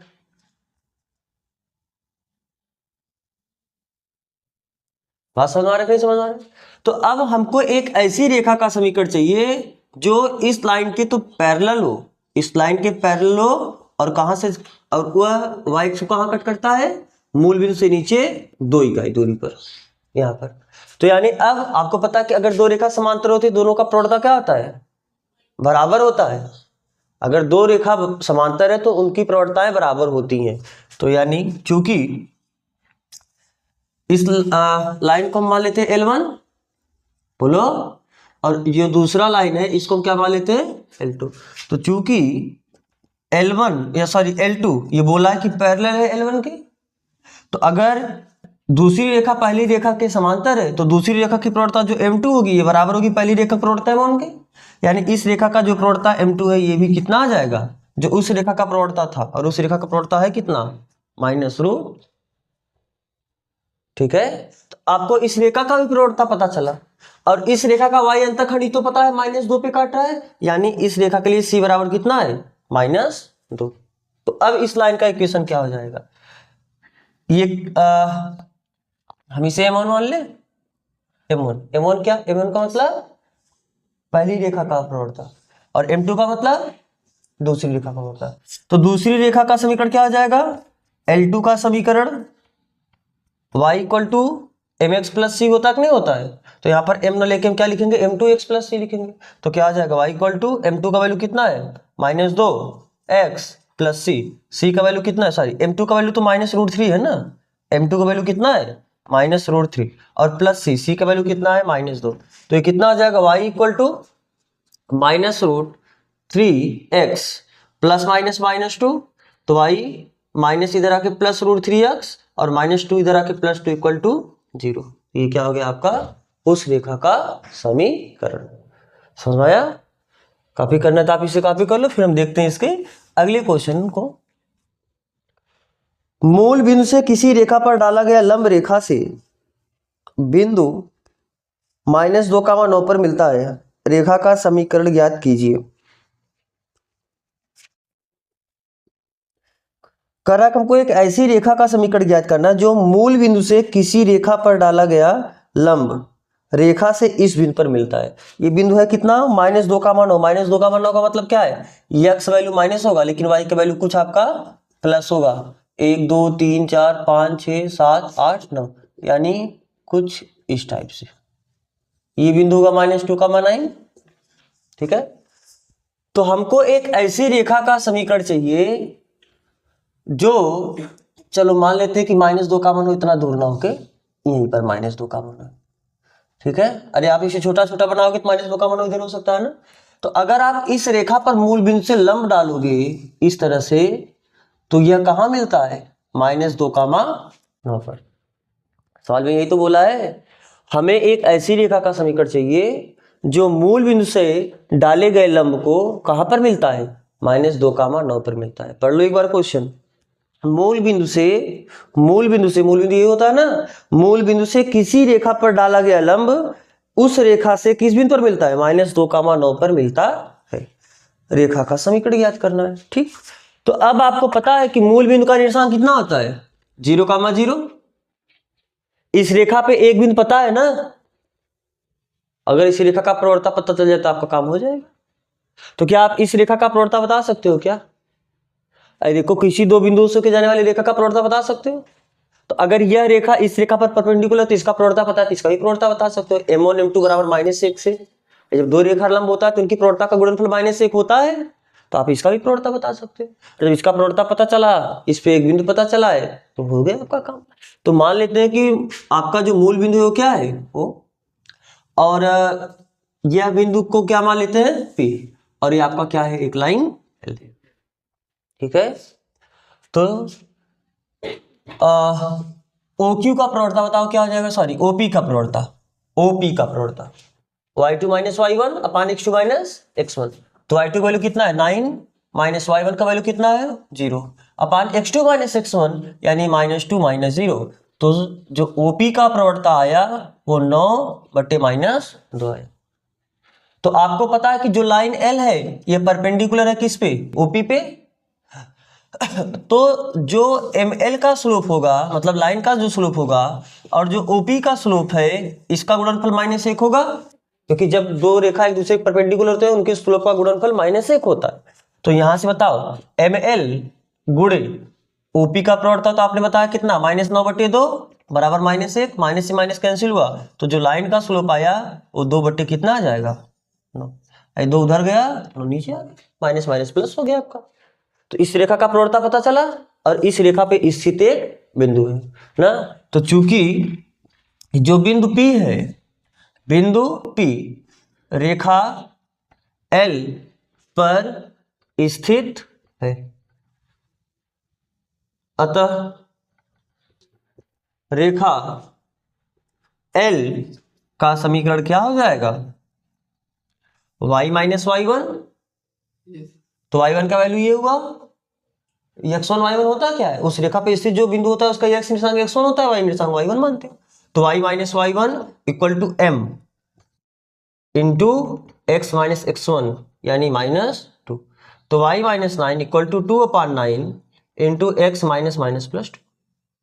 जब इसका गुणा इसमें करो कितना आ जाएगा, 9y माइनस 9 9 81 बराबर, इसका गुणा इसमें करोगे 2x प्लस 4। तो हम कर ले सबको एक तरफ, 2x ये प्लस 9y उधर जाके माइनस 9y हुआ, और 81 4 कितना हो जाएगा, 85 बराबर 0। तो ये क्या हुआ, उस रेखा का समीकरण हुआ। किस रेखा का समीकरण, जिस पर डाला गया मूल बिंदु, ओरिजिन से मूल बिंदु, मतलब मूल बिंदु से डाला गया लंब, मूल बिंदु से डाला गया लंब -2, 9 पर मिलता है। तो आपको समझ में आया ना ये चीज, कॉपी करना पहले कॉपी कर लो, फिर हम देखते हैं अगला क्वेश्चन क्या बोला है। तांबे की छड़ की लंबाई L सेंटीमीटर में सेल्सियस ताप का रैखिक फलन है। यानी आपको पता है ना कि अगर रैखिक फलन होने का मतलब y जो इसका लंबाई है वह सेल्सियस पर निर्भर करेगा, लेकिन उसके कितने पावर पे, इसका पावर 1 उसके 1 पावर पे निर्भर करेगा। जैसे अभी तक आप लाइन का इक्वेशन क्या देखे, y equal to mx plus C, general equation यही होता है ना, y equal to mx plus C. इस बात का मतलब क्या है कि y और x में देखो एक रिलेशन है, लेकिन कैसा रिलेशन है, रैखिक संबंध है। y और x में संबंध है और रैखिक संबंध है, रैखिक संबंध होने का मतलब दोनों का पावर कितना होगा, 1 होगा। तो अगर यहां पर बोला है कि तांबे की छड़ की लंबाई L सेल्सियस ताप का रैखिक फलन है, इस बात का मतलब क्या है, जो लंबाई है y की जगह हम लंबाई लिखेंगे, प्रवणता तो होगा ही होगा कुछ, और x जगह हम क्या लिखेंगे, सेल्सियस ताप का रैखिक फलन है, यानी हम इसे c लिख दें प्लस कांस्टेंट, इस कांस्टेंट को चलो हम लिख देते हैं कुछ C1। या एक काम करें, सेल्सियस किसका मेजरमेंट है, सेल्सियस किसे मापता है, ताप को, टेम्परेचर को। तो यानी हम इसकी जगह T लिख दे तो कोई दिक्कत, ठीक है, जहां ये टेम्परेचर किस में, डिग्री सेल्सियस में, ठीक है। तो सवाल का मतलब समझ में आया ना कि जो तांबे का लंबाई है वो किसका फलन है, डिग्री सेल्सियस। उस तांबे के जो ताप को अगर आप सेल्सियस मापोगे तो जो सेल्सियस में ताप आएगा उसका रैखिक फलन है। रैखिक फलन होने का मतलब क्या है, अगर आप ताप बढ़ाओगे तो उसकी लंबाई भी बढ़ेगी, अरे किसी धातु का टेम्परेचर बढ़ाओगे तो उसका लंबाई, उसमें रैखिक प्रसार होता है। आप फिजिक्स पर 3 प्रकार का प्रसार पढ़ते हो, रैखिक प्रसार, क्षेत्रफल प्रसार और आयतन प्रसार। जब किसी चीज को हम हीट करते हैं, गर्म करते हैं, तो उसकी लंबाई भी बढ़ती है, उसका क्षेत्रफल बढ़ता है और उसका आयतन बढ़ता है। इसका एक एग्जाम्पल है, जब आप देखो रेल की जो पटरियां होती है उनमें बीच में गैप होता है, आप देखियो कभी 2 रेल पटरियों के बीच में क्या होता है, थोड़ा थोड़ा हल्का सा गैप दिया जाता है कि नहीं दिया जाता, क्यों कि जब गर्मी में हीट होगा मतलब टेम्परेचर बढ़ेगा तो उनका क्या होगा, रैखिक प्रसार होगा। रैखिक प्रसार होगा तो जब वो बढ़ेगा तो जो गैप होगा उसको भर लेगा, बात समझ में आ रहा है ना। और वो गैप ना दे तो टेम्परेचर बढ़ेगा, पहली बार ट्रेन उस पर चलेगी तो प्रसार होगा ही होगा, और अगर नहीं वो गैप दे रहेंगे फिर वो प्रसार होना ही होगा, फिर वो मुड़ेगा भी, फिर आपका पटरी बीच में से क्या होगा, मुड़ जाएगा। इसीलिए पहले से ही प्रसार देते हैं। तो वही क्वेश्चन का मतलब है कि कोई एक तांबे की छड़ की लंबाई L सेंटीमीटर में सेल्सियस ताप का रैखिक फलन है। एक प्रयोग में यदि L बराबर इतना, C बराबर इतना, फिर L बराबर इतना तो C बराबर इतना, तो L को C के पदों में व्यक्त कीजिए। यानी आपको L को C के पदों में व्यक्त करना है, यानी उसके टेम्परेचर। एक काम करो ना, आपको C के ही पदों में व्यक्त करना है, तो हम इस तापमान को जो X मानते थे उसको हम यहाँ पर क्या मानेंगे, C मान लेते हैं, और यहाँ पर जो कांस्टेंट सी था हम इसको कुछ क्या मान लेते हैं, डी मान लेते हैं। इस टाइप से आपका इक्वेशन आएगा। मतलब कहने का मतलब इक्वेशन इस टाइप से आएगा। अब आप जरूरी नहीं कि आप इसी से इक्वेशन बना पाओ, क्योंकि आपने एक समीकरण निकालने का विविध रूप देखा है। जिस रूप में आपको दिया रहेगा उसी रूप से हम समीकरण निकालेंगे। तो हम केवल जनरल का बात करें, इक्वेशन कुछ ऐसा दिखेगा, इस टाइप का दिखेगा। आओ, यानी हम क्या करें, जो आप एक्स एक्सिस लेते थे, एक्स एक्सिस पे हम सी को प्लॉट कर दे रहे हैं, और जो वाई एक्सिस लेते थे वहां पर हम लेंथ एल को प्लॉट कर दे रहे हैं। बात समझ में आ रहा है? तो बोला क्या है, किताबे की छड़ की लंबाई सेल्सियस, अगर ये रैखिक फलन है यानी इसका ग्राफ खींचोगे तो आपको एक रेखा मिलेगा। ठीक है, तो बोला है कि लंबाई कितना है, जब 124.942, उस केस में सी कितना है 20, और जब एल का वैल्यू 125.134 है, उस केस में सी का वैल्यू कितना है 110। तो क्या 2 पॉइंट दिए कि नहीं उस रेखा पे? जैसे आपको x1 y1 देता था, x2 y2 देता था, तो यहाँ पर मान लेते हैं ये L1 C1 है और मान लेते हैं आपका L2 C2। तो 2 पॉइंट मिला, तो 2 पॉइंट मिला तो आप इनका इक्वेशन बता सकते हो ना। तो चलो मान लेते हैं कि ये आपका एक पॉइंट है L1 C1 और ये आपका जो दूसरा पॉइंट है वो क्या है आपका L2 C2। तो दो बिंदु से की जाने वाली रेखा का समीकरण क्या होता है बताओ? y minus y1 equal to m into, अब m की जगह क्या आता है y2 minus y1 upon x2 minus x1 into x minus x1। देखिए हमें ये नहीं करना है, हम y की जगह किसे लिख रहे हैं l को, तो यानी l माइनस L1 बराबर y2 माइनस y1 यानी L2 माइनस L1 अपान x2, x की जगह क्या है c, यानी c2 minus c1 into x, x जगह आप c प्लॉट किए हो तो c माइनस c1। ये इक्वेशन हो जाएगा। समझ में आया कि नहीं बात? तो क्या हो जाएगा, L माइनस, आपको L और C रखना है क्योंकि आपको सवाल में ही बोला ना L को C के पदों में व्यक्त कीजिए, तो L भी रहेगा C भी रहेगा, और ये जो 1 1 है इसका वैल्यू रखो। तो L1 का वैल्यू कितना आया 124.942 बराबर L2 माइनस L1, L2 का वैल्यू कितना है 125.134 माइनस L1 का वैल्यू कितना है 124.942 बटे C2 minus C1, C2 value कितना है 110 माइनस C1 का वैल्यू कितना है 20 इंटू x, सॉरी x नहीं है यहाँ पर, क्या होगा C माइनस C1 का वैल्यू कितना है 20। आप ये हल कर दो, ये आपका आंसर होगा।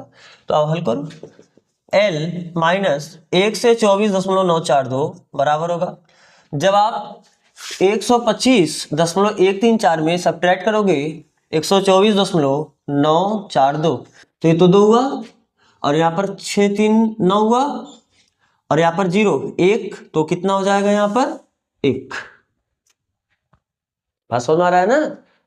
और यहाँ पर अब कुछ नहीं बचेगा, 124 ही बचेगा, 124 यानी ये कितना आ जाएगा 0.192 बटे 110 में से 20 घटाओगे 90 आ जाएगा, इंटू C माइनस कितना यहाँ 20। तो आप गुणा भाग कर सकते हो इधर, तो आप इधर गुणा कर सकते हो, या थोड़ा सिंप्लीफाई करना है तो सिंप्लीफाई भी आप इसे कर सकते हो।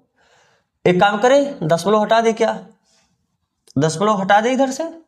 दशमलव हटाने के लिए क्या करना पड़ेगा 3 0 यानी 1000 का गुणा, तो 1000 का गुणा इधर करोगे फिर 1000 का गुणा इधर भी करना पड़ेगा। बात समझ आ रहा है ना? तो जब 1000 का गुणा इधर करोगे तो कितना आ जाएगा 1000 L माइनस, इसमें ये भी दशमलव हट जाएगा, यानी कितना आ जाएगा 124.942 बराबर, जब आप 1000 का गुणा करोगे तो इसका दशमलव हट जाएगा, और बटे कितना 90 तो है ही, इंटू C माइनस 20।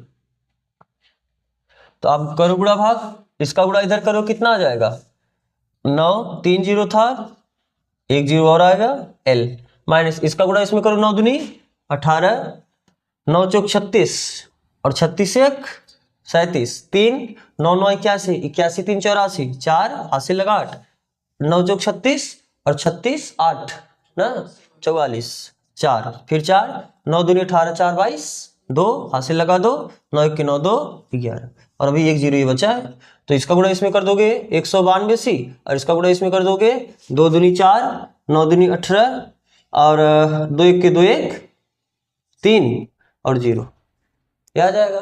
तो सभी C को एक आप करना है वैसे कर सकते हो, या आप इसे ऐसे लिख सकते हो कितना 90,000 L equal to 192C minus, तो इधर क्या आ जाएगा प्लस, तो यानी 11 2 44 7 8 0, इसमें से आपको 38 40 घटाना है, तो 0 4, यहाँ पर कितना आ जाएगा 2 9 और यहाँ पर 0 ना, फिर 4 2 1 1, तो कितना हो जाएगा ये प्लस 1 1 2 4 0 9 4 0, ये तो ये भी आप लिख सकते हो, या आप इसमें जितना सिंप्लीफाई कर सको सिंप्लीफाई कर सकते हो। जो आपका आंसर है, आपका आंसर इसी पे छोड़ दिया है, ठीक है, इस पे छोड़ा है, ठीक है, बस ये माइनस उधर जाके केवल प्लस कर दिया ना, तो ठीक है, फिलहाल हम लोग थोड़ा अच्छे है ना, और कैलकुलेशन कर दिए, ठीक है। चलो अब इसके अगले क्वेश्चन पे चलते हैं हम लोग। हम देखते हैं क्वेश्चन नंबर 16। क्या बोला है क्वेश्चन नंबर 16 में? किसी दूध भंडार का स्वामी प्रति सप्ताह 980 लीटर दूध 14 रुपए प्रति लीटर के भाव से और 1220 लीटर दूध 16 रुपए प्रति लीटर के भाव से बेच सकता है। विक्रय मूल्य तथा मांग के मध्य के संबंध को रैखिक मानते हुए इनके बीच रिलेशन कैसा, लीनियर, यानी भाई आपका लाइन जैसा ही सब कुछ चलने वाला है। यह ज्ञात कीजिए कि प्रति सप्ताह वह कितना दूध 17 रुपए प्रति लीटर के भाव से बेच सकता है। तो इसमें बस आप एक काम करो, जैसे अभी आपका क्या होता था, एक वाई एक्सिस होता था और दूसरा आपका एक्स एक्सिस होता था। तो यहाँ पर कह रहा कि किसी दूध भंडार का स्वामी प्रति सप्ताह इतना लीटर, प्रति सप्ताह कितना लीटर दूध, कितना लीटर उसका मांग है, तो मांग को हम लोग लीटर में एल लिख दी वैसे ना, ये प्रति सप्ताह मांग है, तो जो वाई एक्सिस जहाँ होगा वहां पर हम एल को रिप्रेजेंट करेंगे, और उसका जो रुपया आ रहा है प्रति लीटर का जो कीमत है, यानी प्रति रुपये का जो कीमत है उसे हम सी लिख दे, और उसका कास्ट कितना उसका कीमत आ रहा है ना, तो वाई एक्सिस जहां था वहां पर एल को रिप्रेजेंट करेंगे और जहां एक्स एक्सिस था वहां पर हम सी को रिप्रेजेंट करेंगे। तो इस तरीके से अपना बना लेना है काम। तो क्या बोला है, प्रति सप्ताह 980 लीटर दूध कितने की रेट से बेचता है, 14 की रेट से, तो इधर हम एल का वैल्यू रख रहे हैं, इधर हम सी का वैल्यू रख रहे हैं ना। फिर उसके बाद 1220 लीटर दूध 16 रुपए प्रति लीटर से बेच रहा है, वह प्रति सप्ताह कितना दूध 17 रुपए प्रति लीटर, आपसे ये पूछा है, जबकि ये दिया हो कितना 17, अरे रेट तो दिया ना 17 रुपए के रेट से वो कितना लीटर दूध बेच पाएगा, तो ठीक है। अब ध्यान से यहां पर देखो, क्या पहले अगर हम एल और सी में एक रिलेशन निकाल ले तो सी का वैल्यू रख देंगे, एल का वैल्यू निकल जाएगा, तो यानी एल और सी में पहले एक रिलेशन बनाना है, एक समीकरण बनाना होगा, और ये कैसा इनके बीच रिलेशन है, रैखिक रिलेशन है, इनके बीच रैखिक संबंध ही तो है ना, लीनियर रिलेशन ही तो है। तो जब अगर इनके बीच रैखिक संबंध है तो चलो मान लेते हैं आपका L1 है और ये आपका L2 है, ये आपका C1 है और ये आपका C2 है। तो आपको पता है दो बिंदुओं से पास करने, अगर आपको 2 पॉइंट मालूम है तो आप इसका इक्वेशन बता सकते हो। तो जो समीकरण हो जाएगा, यानी L minus L1 equal to L2 minus L1 upon C2 minus C1 into C minus C1, y minus y1 equal to minus वही फार्मूले से। तो बताओ क्या आ जाएगा, L माइनस L1, L1 का वैल्यू कितना है 980 equal to L2 minus L1 यानी 1220 माइनस 980 बटे C2 माइनस C1 यानी 16 minus 14 into C minus C1, C minus C1 का वैल्यू कितना है 14, कोई दिक्कत? तो कितना आ जाएगा L माइनस 980 बराबर 1220 में से 980 घटाओ कितना 20, यहाँ पर बचेगा 1200 मतलब 40, ठीक, 20 बचेगा, 20 यहाँ पर करोगे 1000 पूरा हो जाएगा, और 240 220 इसमें, तो 220 और वो 20 मिलकर 240, और 16 में से 14 घटाओ कितना आ जाएगा 2 इंटू सी माइनस 14। तो L माइनस 980 इक्वल टू, ये काटो 12 दूना 24, 240 इंटू सी माइनस 14, L माइनस 980 बराबर इसका गुणा इसमें करोगे 120 सी और इसका गुणा इसमें करोगे माइनस 14 12 गुणा करो कितना 14 दूना 28 और 14 के 14 15 16 ना 1680, ठीक है। तो एक तरफ करना एक तरफ कर लो, L इक्वल टू 120 सी, ये माइनस उधर आके प्लस 980 हो जाएगा और इधर आपका माइनस 1680 है ही, तो 980 में 1680 घटाओगे 9 10 700 बचेगा, तो कितना हो जाएगा L equal to 120 c plus 700, ये क्या हुआ L और C के बीच रिलेशन हो। आपसे अब क्या पूछा, जब C का वैल्यू कितना हो, अरे C का वैल्यू जब 17 हो तो आपको L का वैल्यू पूछा है, तो हम इसे ऐसे लिख सकते हैं L इक्वल टू, ये कितना हुआ 120 C प्लस ये कितना हो जाएगा जब आप 1600 में से 1680 में से 980 घटाओगे 700 ना, अरे 700 ही तो आएगा एक इधर से, लेकिन ये जब छोटे वैल्यू में बड़ा वैल्यू घटा देंगे तो -700 आ जाएगा। ठीक है, हमको क्या चाहिए, जब c का वैल्यू 17 हो उस समय l का वैल्यू चाहिए ना। तो चूंकि यह आपसे क्या पूछा है कि जब c बराबर कितना हो 17, उस केस में आपको l का मान चाहिए। तो वैल्यू बताओ कितना हो जाएगा, l इक्वल टू 120 इंटू 17 -700। तो यहाँ से क्या मिला, l बराबर 17 दूना 34 और 17 के 17 3 20 -700। तो l बराबर कितना है, जब 2040 में से 700 घटाओगे तो 20 में से 7 घटाओगे 13, 7 20 1340। ये क्या, कितना लीटर दूध वो बेच पाएगा। तो यानी अगर अपने रेट को 17 रुपए प्रति लीटर कर दे तो प्रति सप्ताह 1340 लीटर दूध बेच सकता है। तो समझ में आ रहा है, तो आपको कॉपी करना है, आप इसे कॉपी कर लो। फिर हम बढ़ते हैं अगले क्वेश्चन की तरफ। क्या बोला 18वां क्वेश्चन में, अक्षों के बीच रेखाखंड का मध्य बिंदु P a, B है, दिखाइए कि रेखा का समीकरण इतना होगा। कोई एक रेखा है उसका, क्योंकि आप जब कोई रेखा अक्षों को काटती है तो इसी तरीके से काटती है, तो बोल रहा है कि अक्षों के बीच रेखाखंड का मध्य बिंदु, ये जो x अक्ष है और ये जो y अक्ष है, इन्हीं अक्षों के बीच, अक्षों के बीच मतलब ये पूरे इतने पार्ट में इनका जो मध्य बिंदु आया है, यानी ये कहीं, ये कितना है a, B। तो हमें सिद्ध क्या करना है, तो दिखाइए कि रेखा का समीकरण x upon a plus y upon b equal to 2 है। आपको ये दिखाना, ठीक है। अब ध्यान से ये देखो, ये कौन सा रूप है, अंतःखंड वाला रूप है कि नहीं है, अरे ये अंतःखंड वाला रूप है कि नहीं है। तो जब आपको रेखा का अंतःखंड, लेकिन आपको तो ये पता ही नहीं कि x अंतःखंड कितना काटेगा और ये y अंतःखंड कितना होगा, ये नहीं पता है ना। अब इधर ध्यान से देखो, ध्यान से इधर देखो, मान लेते हैं कि यह जो, क्योंकि अगर केवल आपको ये पता चल जाए, चलो हम इसे कुछ, यहाँ पर a भी ऑलरेडी यूज कर चुका है तो हम इसे मान देते हैं p और इतने को हम क्या मान लेते हैं q। तो अगर आपने इसको p माना तो इसका निशान कितना आ जाएगा, p का मान 0 और इसका निशान कितना आ जाएगा 0 का मान q। हो जाएगा नहीं हो जाएगा। तो अब बताओ, अगर यह मध्य बिंदु है तो क्या वहां से आप p और q का वैल्यू निकाल सकते हो, नहीं, क्योंकि मध्य बिंदु का मतलब क्या है, इन दोनों को जोड़ के आधा करोगे तो यह आएगा। ठीक है, तो वहां से p का और q का वैल्यू निकालेंगे, और जैसे आपको p का वैल्यू और q का वैल्यू पता चला तो आप उस रेखा का समीकरण बता सकते हो। तो आप लिखो, माना रेखाखंड x अक्ष तथा y अक्ष द्वारा या y अक्ष से क्रमशः p तथा q अंतःखंड बनाती है, अंतःखंड बनाती है। हम मान लिए कि जो रेखा है आपका x अक्ष से p अंतःखंड बनाता है और y अक्ष से कितना अंतःखंड बनाता है, q अंतःखंड बनाता है। तो इस बिंदु का निशान, इस बिंदु को अपने मन से मान ले a और इस बिंदु को अपने मन से क्या मान लेते हैं b। तो यदि सिंपलाइज दैट बिंदु, यहां पर आप लिखना तब बिंदु a का निर्देशांक क्या आ जाएगा, बिंदु a का निर्देशांक ये बराबर होगा p का मान 0 तथा बिंदु किसका, b का निर्देशांक ये कितना हो जाएगा 0 का मान q।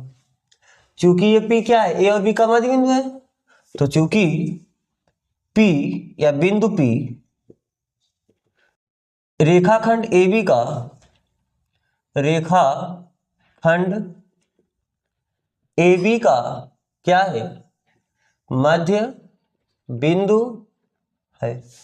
अगर ये मध्य बिंदु है तो इस बात का मतलब क्या हुआ, जो इसका निर्देशांक होगा किसके बराबर होगा, इस मध्य बिंदु का जो x निर्देशांक होगा, दोनों बिंदुओं के x निर्देशांक की योगफल बटे 2, यानी 0 प्लस p बटे 2।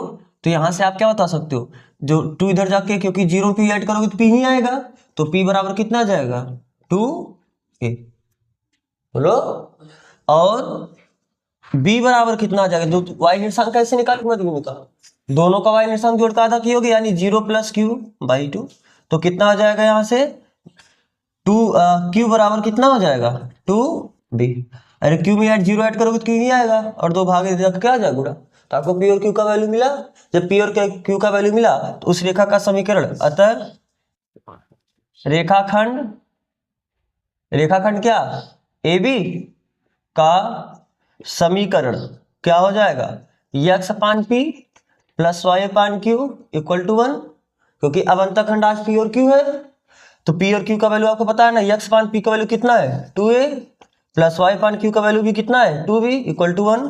तो क्या यहां से आप हर से दो कॉमन ले सकते हो क्या ना, जब हर से दो कॉमन लोगे बचा कितना एक्स अपान ए, और यहाँ से कितना चाहिए x upon b equal to 1, तो यहाँ से आपको क्या मिला x upon a plus y upon b equal to 2। दो भाग उधर जा क्या आ जाए बुरा, आपको ये तो सिद्ध करना था उस रेखा का समीकरण ये होगा, तो उस रेखा का समीकरण ये होगा। समझ आ रहा है ना, कोई दिक्कत नहीं है किसी को समझने में, मिटा दे।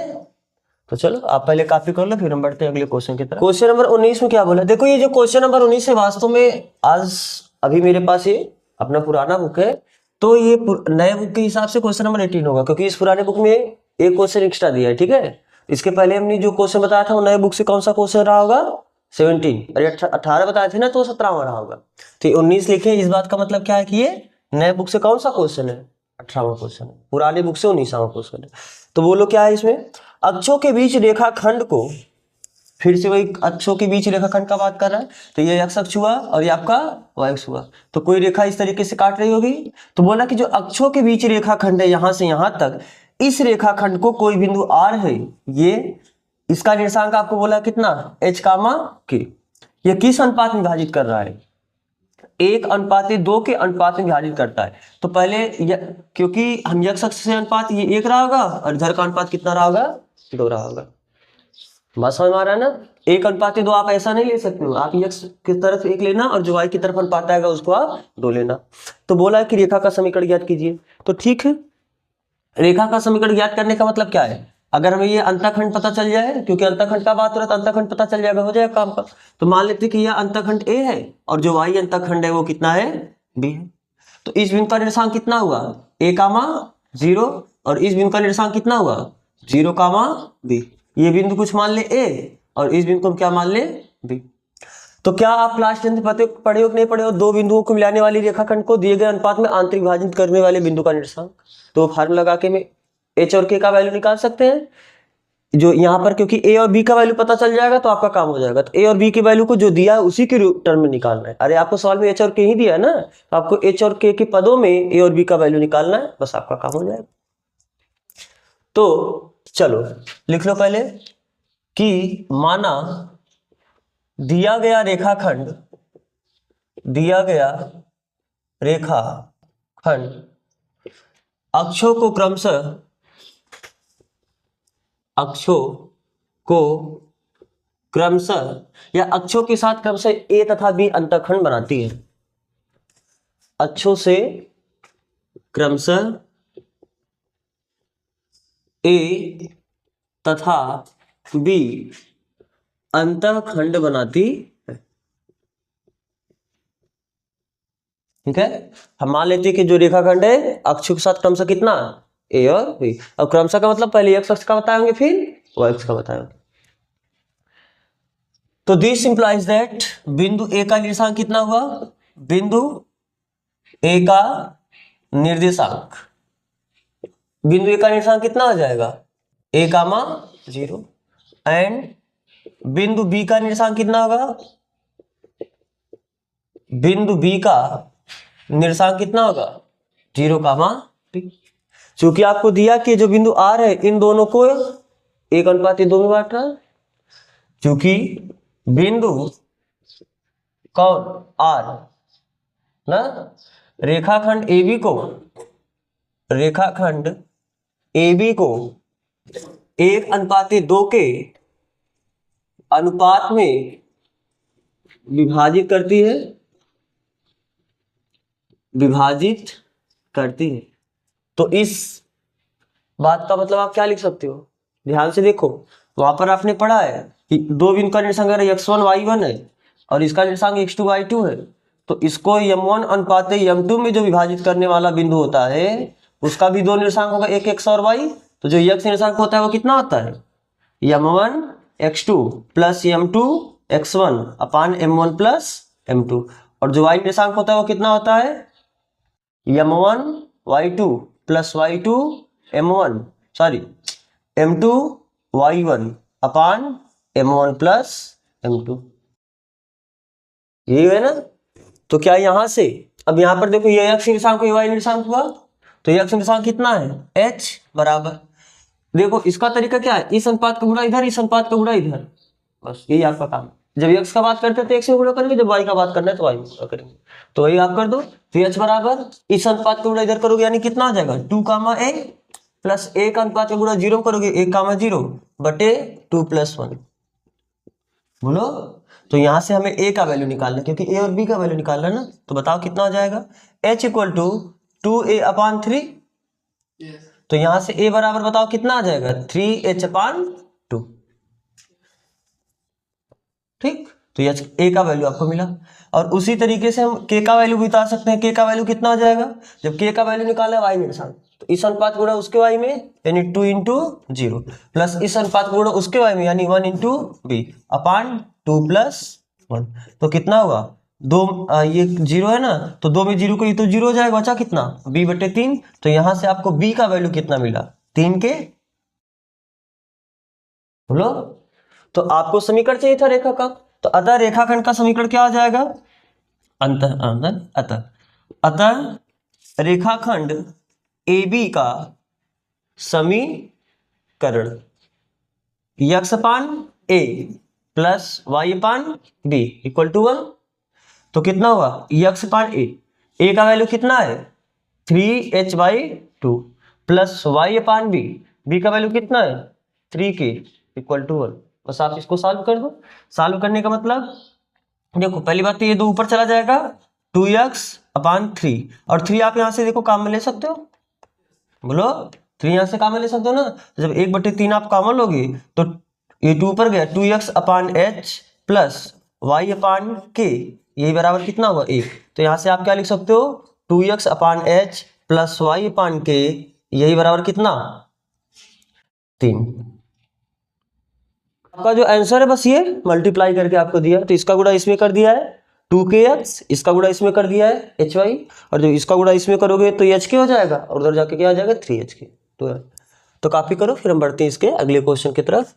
करा कि रेखा के समीकरण की संकल्पना का प्रयोग करते हुए सिद्ध कीजिए कि 3 बिंदु 3, 0, -2, -2 और 8, 2 संरेख है। आपको रेखा के समीकरण का संकल्पना मतलब जो कॉन्सेप्ट यूज करना है वो रेखा के समीकरण का यूज करना है। तो मान लो कि एक रेखा, इस रेखा पे कितनी बिंदु, आपको बोला कि इस रेखा पे एक बिंदु है 3, 0, एक बिंदु है -2, -2 और एक बिंदु है कितना 8, 2। ये तो सिद्ध करना है एक ही रेखा पाएंगे यानी संरेख होंगे। अब ये तीनों बिंदु मान लेते हैं, ये A है, ये B है और ये आपका बिंदु क्या है C है। तो इन तीनों बिंदु संरेख कब होगा, संरेख होने का मतलब एक ही रेखा पाना, एक ही रेखा पाएगा। और एक रेखा का कितना समीकरण हो सकता है, सिर्फ और सिर्फ एक समीकरण। तो 2 बिंदुओं का प्रयोग करके एक समीकरण निकाल ले, इन दोनों बिंदुओं का प्रयोग करके एक समीकरण निकाल ले, और अगर दोनों समीकरण बराबर आ गए मतलब ये तीनों बिंदु एक ही रेखा को इंडिकेट कर रहे होंगे। तो चलो लिखते हैं, माना यस आपको ये बिंदु दिया है ना, इसमें मानना क्या है, दिया है 3 बिंदु A 3, 0, B -2, -2 तथा C 8, 2 है। हमें सिद्ध करना कि तीनों बिंदु क्या है संरेख है। सिद्ध करना है बिंदु A, B एंड C क्या है संरेखी है। तो चलो सबसे पहले आप रेखाखंड AB का समीकरण बताओ, रेखाखंड AB का समीकरण, क्योंकि आपको फार्मूला ही पता है ना, 2 बिंदुओं से जाने वाली रेखा का y - y1 = y2 - y1 upon x2 - x1 * x - x1। तो इसको हम पहला पॉइंट मानते हैं, इसको हम दूसरा पॉइंट मानते हैं। तो कितना आ जाएगा y - y1 का वैल्यू कितना है 0 = y2 वैल्यू कितना है -2 - y1 0 बटे x2 - x1 यानी -2 - 3 इंटू x - x1 का वैल्यू कितना है 3। जहां 1 आएगा वही पहले पॉइंट को इसको मानेंगे, दूसरे पॉइंट को इसको मान रहे हैं, ठीक है। तो बताओ ये कितना आ जाएगा, y में से 0 घटा y आएगा, -2 - 0 करो -2 आएगा, -2 - 3 करो -5 आएगा, कितना आ जाएगा x - 3। तो इसका क्रॉस मल्टीप्लाई कर दो, माइनस 5y इक्वल टू, इसका गुणा इसमें करो -2x और माइनस माइनस +6, तो सब एक तरफ कर ले, -2x से क्या आ जाएगा +2x minus 5y equal to 6। ये क्या हुआ, रेखाखंड AB का समीकरण हुआ। अब BC का समीकरण निकाल लेते हैं ऐसे, तो जब AB है ना पॉइंट, अब BC का समीकरण निकालो, तो रेखाखंड BC का समीकरण, तो फिर आप इसको पहला पॉइंट मान लेंगे, इसे दूसरा पॉइंट मान लेंगे, तो कितना आ जाएगा y माइनस y1 का वैल्यू कितना हो जाएगा -2 बराबर y2 2 माइनस y1 -2 अपान x2 माइनस x1 यानी 8 minus 2 into x minus x1 का वैल्यू कितना है -2। ये आपका पहला पॉइंट है, ये आपका दूसरा पॉइंट है। तो y माइनस माइनस +2 हुआ और minus minus +2 2 2 4 minus minus plus 8 2 10 into x minus minus +2, तो y +2 बराबर, इसे कैंसिल कर सकते हो, 2 दूनी 4 2 पच्चे 10 x +2, तो यहां से क्या आया 5y, इसका गुणा करोगे 5 दूनी 10 बराबर 2x +4। तो हमको क्या चाहिए, देखो 2x मतलब ये एक तरफ है ना, x वाला प्लस है y वाला माइनस है, तो y को उधर लेके जाओ, तो क्या आप इसे ऐसा लिख सकते हो 2x + 5y इधर जाके -5y हुआ और बराबर ये +4 था इधर आके -4 हो जाएगा, तो 10 में से 4 घटाओ कितना आ जाएगा 6। तो यही तो है 2x - 5y = 6, तो 6 आप इसे इधर उधर कहीं भी आप लिख सकते हो दोनों साइड। तो इस प्रकार क्या हुआ कि चूंकि रेखाखंड AB का समीकरण ये बराबर है रेखाखंड BC का समीकरण, यानी तीनों पॉइंट एक ही रेखा को इंडिकेट कर, तभी तो सभी का समीकरण सेम आ रहा है। तो समझ आया है, आपको ये कॉपी करना, आप इसे कॉपी कर लो। तो आपका ये प्रश्नावली यहाँ पर फिर समाप्त हुआ। तो अगला जो प्रश्नावली उसे हम नेक्स्ट लेक्चर में स्टार्ट करेंगे।